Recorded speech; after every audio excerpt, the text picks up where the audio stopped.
Let me get you on camera. Where you from? California. No, for real. You know, I'm serious though. Watts, baby. I know where you from though. Where you from? Eastside PJ Watts. I'm from Grace 2 Rock, nigga. Right. They call you, homie? Big Slice. Big Slice? Yes, yes. All right, nigga. They call me Puto, cuz. Right. And that hustle. Big shout out to SPI, Spotter Low. You know, I'm in the black box. Had to come through, tap in, show love one time. Yeah, y'all make sure y'all subscribe. Stay tuned. All that. We reacted once to the story about this dude, this unfortunate, horrible story, tragic story about this dude. He killed 7 of his own children, another child, wounded mother, I believe, attempted to take her out. And at that time, there was only so much known.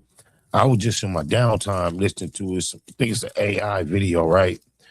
If you could just suffer over the AI in this other video, it's a lot of information in here to give you a lot of more idea about who this dude was.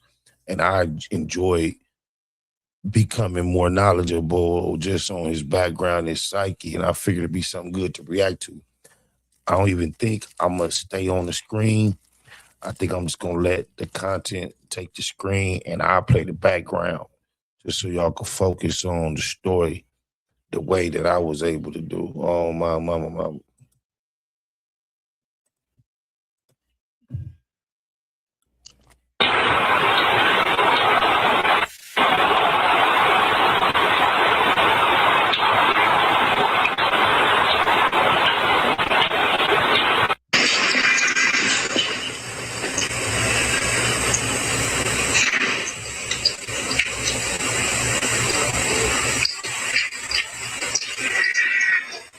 You can see in his eyes, nothing behind the eyes, dead behind the eyes, no soul, NPC, non-player character.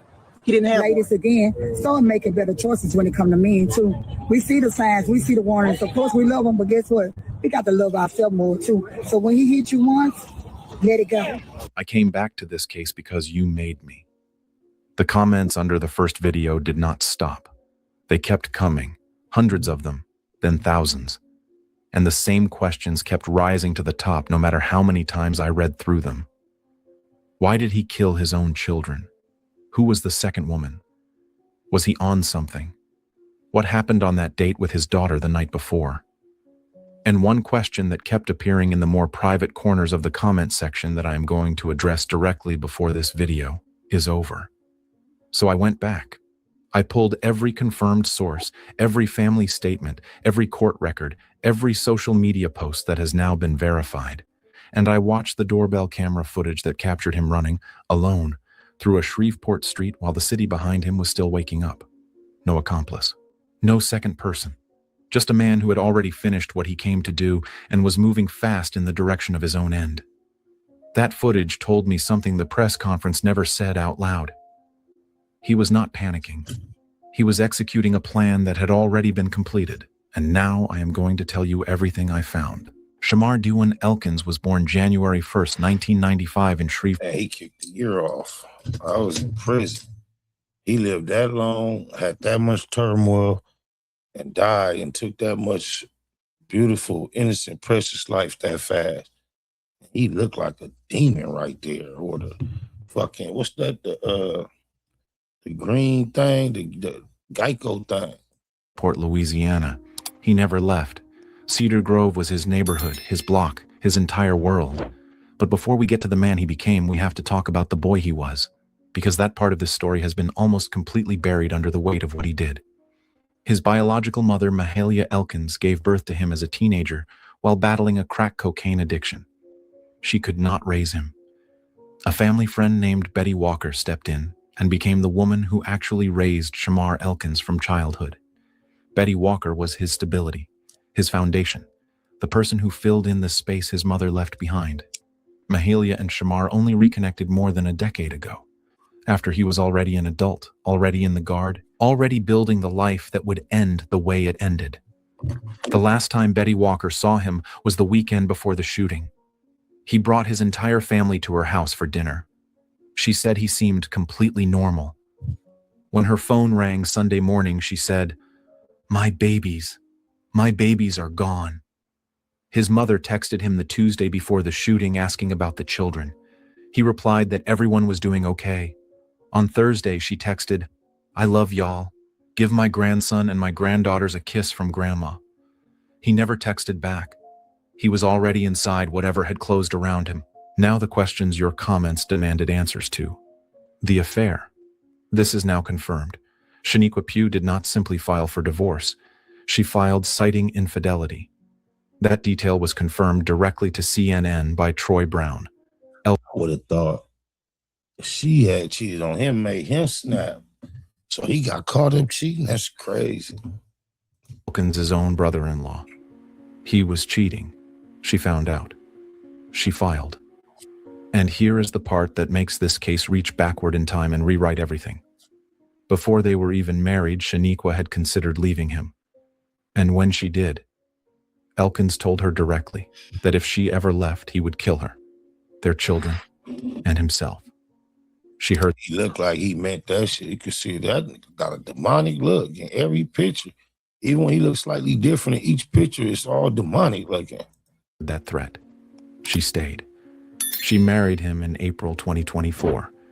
And when she finally filed for divorce 2 years later, that threat, which had been sitting inside their relationship since before the wedding, became the blueprint for what happened on Sunday morning. He enlisted in the Louisiana Army National Guard in August 2013 at 18 years old and served 7 years as a signal support system specialist and a fire support specialist. Both roles involve weapons systems, coordinating firepower, and operating under pressure in high-stakes environments. He was never deployed overseas. He left in August 2020 as a private, the lowest enlisted rank, and came back to Cedar Don't you start off as a private? He didn't do no graduating. Grove with no documented transition support on public record. 7 years of military training. Nothing to help him integrate back into civilian life when the uniform came off. After leaving the Guard, he went to work at UPS. His co-worker Willie Vasher described him to the New York Times as someone who seemed like a devoted family man. But Vasher noticed something he could not explain away. Elkins had a bald spot on his head. You're not from genetics, from a nervous tic. He pulled his hair out throughout the workday due to stress. Strand by strand. Every single shift. His mother had noticed it too. That bald spot was visible to everyone around him and nobody asked what it meant. He had at least 2 prior criminal convictions. The first was a DWI in 2016. The second was in 2019 when he was arrested near Caddo Magnet High School. After pulling a 9mm handgun from his waistband and firing 5 shots at a vehicle, he claimed the driver pointed a gun at him first. Children were playing outside less than 300 feet from where those shots landed. He pleaded guilty to illegal use of a weapon. The school property charge was dismissed. He received 18 months probation.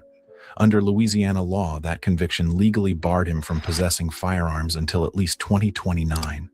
The ATF is now actively investigating how he obtained both the small caliber handgun and the rifle-style pistol he used to kill 8 sleeping children.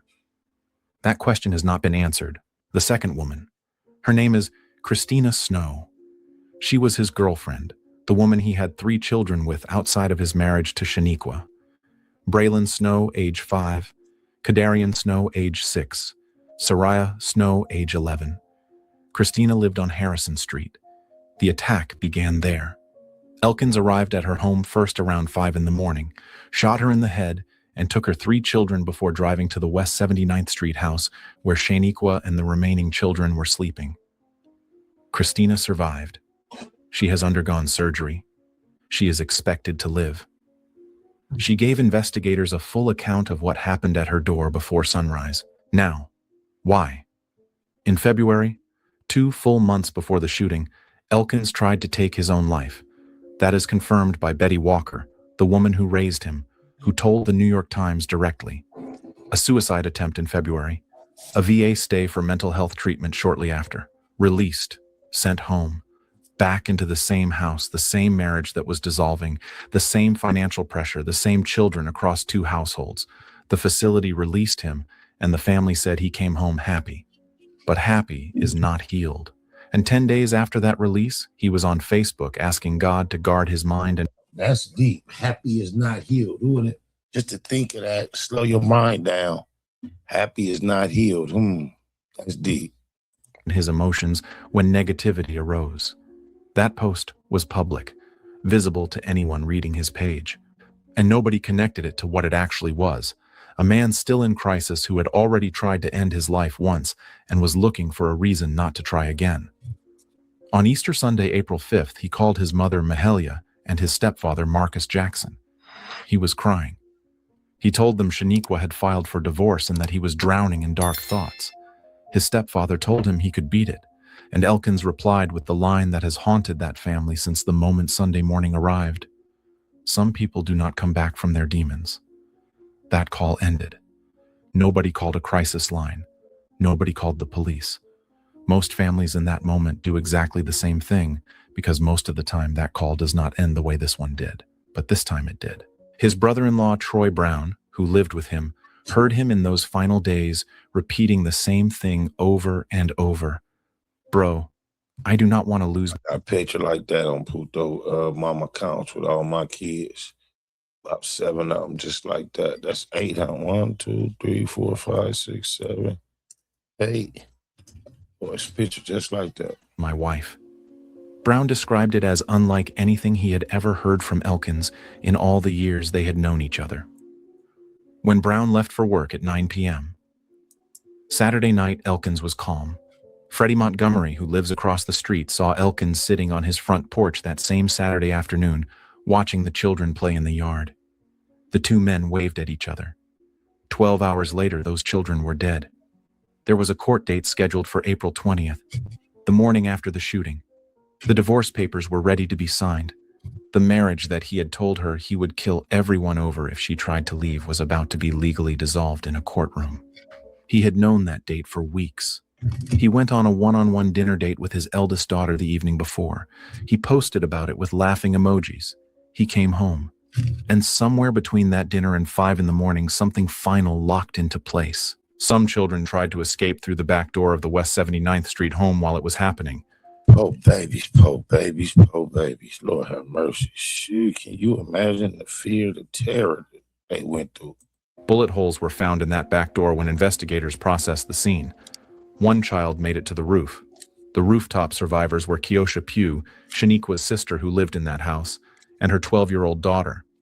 Both jumped. Both sustained broken bones. Both survived. Keosha managed to call a family member while it was still happening, screaming that he had shot and killed the kids. Troy Brown's own son died in that house that morning. His daughter was the 12-year-old who came off the roof with scratches. His wife fractured bones from the fall. Brown said through tears, "I am never going to get to throw the football with him again." These were 8 babies, precious babies, babies that I helped raise daily, on a daily basis. Was he on medication or drugs? No toxicology report has been publicly released. What is confirmed is that his VA treatment involved a mental health protocol during his stay, but he may have been prescribed medication and been off of it instead of on it. These specific medications or treatments have not been disclosed by any official source. What we know is that he had a documented suicide attempt in February, a VA inpatient stay, a release, 10 days of visible crisis on his own Facebook page, and a phone call to his family where he told them directly he did not know if he would survive his own demons. Whether any pharmaceutical factor contributed to what happened that morning is a question the full investigation has to answer publicly. Now, the question that kept surfacing in the private corners of the comment section. Several posts circulating on Facebook and TikTok, unconfirmed by any official source or named investigator, suggested that the infidelity Shaniqua cited in her divorce filing may have involved another man, that Elkins may have been living a private life. That kind of makes sense, was how drastic he went. That was hidden from everyone around him. This has not been confirmed. No family member on record has named it. No investigator has addressed it. What is confirmed is that the divorce was filed for infidelity. The nature of that infidelity has not been publicly specified. Whether there was a hidden dimension to his personal life that deepened the crisis around the divorce is something this investigation has not addressed openly. It may never be addressed. But this community asked it directly, and it deserved to be named for exactly what it. That was the case. It's gonna be known and established. That's gonna come out. And ain't no way in the world that's going to float around and not be confirmed whether it's true or not. It is an unconfirmed but widely circulating theory about a man who kept an entirely different face turned toward the world than the one that walked through those doors before sunrise on April 19th.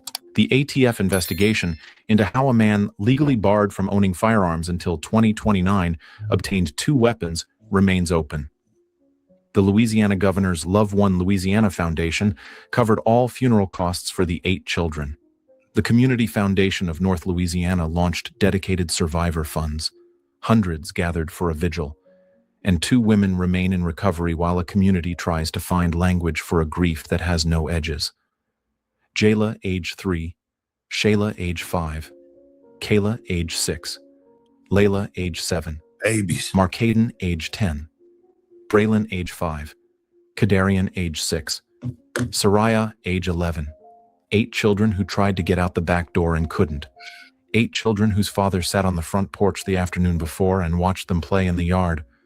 8 children whose grandmother texted their father 2 days before asking for a kiss to pass along. 8 children who deserved every single year that was taken from them before the sun came up on what should have been an ordinary Sunday morning in Shreveport, Louisiana. The system had this man on record twice. It had a February suicide attempt that was known to the people who raised him. It had a VA release back into an active crisis. It had a divorce filing for infidelity. It had a court date the next morning. It had a pre-marriage death threat that the woman he married had already survived once. Every single one of those things was a door the system could have walked through. None of them were enough. And 8 children paid for every door that stayed closed. About 5:55 a.m. on Sunday morning, Shreveport police received the first call regarding a disturbance at a resident in the 300 block of West 79th Street. The caller stated that they were on top of a house. The suspect was inside and that a male had been shot. 3 minutes later at 5:58, dispatch received an additional call indicating the suspect was a relative of the caller. A minute later, 5:59 a.m., dispatch was advised that approximately 9 individuals resided at the location. The caller further stated that the suspect, identified as Shamar Elkins, had shot everyone inside the home. At 6 o'clock a.m., 1 minute later, the caller advised that she and her children had fled from the roof and were now in the backyard. 6:01 a.m., officers arrived on the scene. 6:03, officers made contact with the caller at the residence. At 6:05 approximately, officers requested the Shreveport Fire Department to stage at a nearby location close to Linwood. 6:07 a.m., a second call was received regarding a shooting in the 500 block of Harrison Street. The caller stated that her boyfriend had shot her, taken her 3 children, and fled the scene. 6:08 a.m., the victim identified the suspect as Shamar Elkins. At 6:10, dispatch linked the Harrison Street shooting with the shooting on West 79th Street and that they all were related. At 6:15, officers received information that the suspect had carjacked a red Kia Sportage at West 79th, closest to Linwood. At 6:17 a.m., our traffic units out on random patrol encountered or observed that particular vehicle traveling southbound on Interstate 49. The officers advised at 6:18 that they were crossing the Red River Bridge into Bossier City. At 6:20, officers received information that the children taken from the Harrison Street residence may be inside of the fleeing vehicle. 6:23 a.m., officers advised that they were exiting near Swan Lake area. 6:25 a.m. approximately, officers located the injured victims from the Harrison Street shooting. 6:29 a.m., officers made contact with the suspect through an exchange of gunfire. At 6:30 a.m., officers confirmed contact with the suspect in the 400 block of Brompton Lane. 6:40 a.m., officers advised that the suspect vehicle was empty and no children were located inside. 6:43 a.m., officers cleared the residence of West 79th Street where multiple deceased victims were located. 7:03 a.m., Shamar Elkins was pronounced deceased at the scene on Brompton Lane. 7:14 a.m., the Shreveport Police Department contacted the Louisiana State Police Investigative Division, and they began their deployment to the Bossier City address to begin to investigate the officer-involved shooting. Shout out to the True Files. That's the DAUX, but that's the channel we just reacted to, man. That's basically the life and death of the father who took the life of his own 7 children, another beautiful baby, and harmed so many others, man. Yeah, I just thought y'all probably appreciate learning more about him. I ain't gonna even give his name no shine like I did. It's cold gang, cuz had a cold look to his face. Bless them, baby. That's all I can say. Let me get you on camera. Where you from? California. No, for real. You know, I'm serious though. Watts, baby. I know where you from though. Where you from? Eastside PJ Watts. I'm from Grace 2 out, nigga. Right. They call you, homie? Big Slice. Big Slice? Yes, yes. All right, nigga. They call me Puto, cuz. Right. And that hustling. Big shout out to SPR, Spotter Low. You know, I'm in the black box. Had to come through, tap in, show love one time. Yeah, y'all make sure y'all subscribe. Stay tuned. All that.